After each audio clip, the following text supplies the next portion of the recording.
Coach DC News Brief. New York City Starbucks is pulling back from New York City, and the numbers don't lie.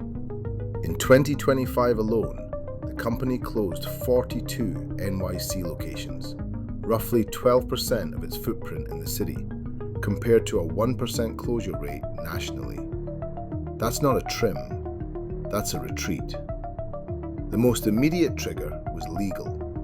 On December 1st, 2025, Starbucks was hit with a $38.9 million worker protection settlement, the largest of its kind in city history, after investigators documented over 500,000 scheduling law violations across more than 300 locations between 2021 and 2024.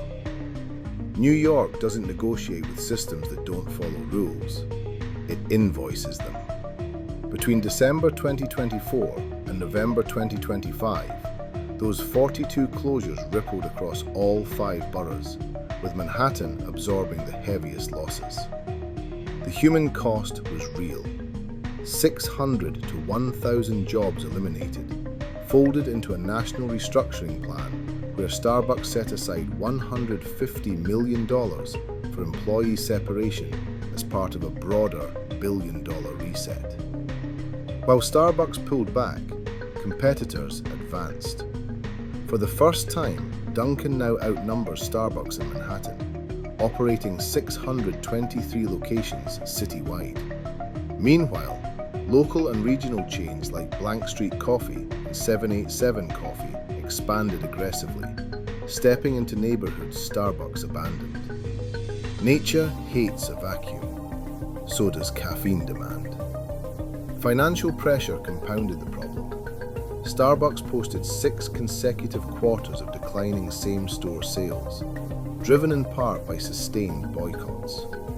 One began in October 2023 after Starbucks Workers United posted solidarity with Palestine, triggering a sharp stock drop and an estimated $11 billion loss in market value. The second, the so-called Red Cup Rebellion, peaked on November 13, 2025, when thousands of workers struck in what became the longest strike in company history. Then there's the simple math of cities.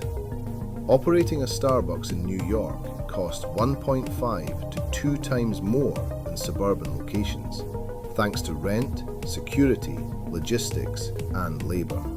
The city's minimum wage rose to $16.50 an hour in January 2025 and will hit $17 in January 2026. High ideals meet high overhead. Only one survives.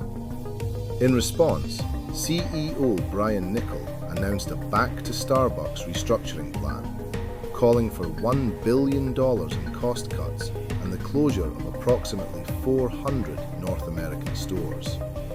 The strategy shifts away from mobile order-only urban locations towards drive-through formats and smaller stores outside dense city cores.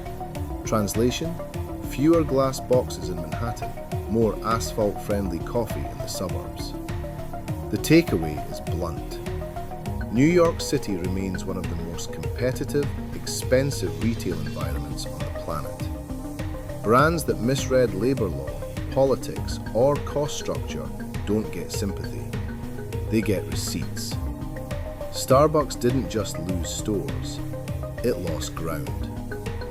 Coach DC, out.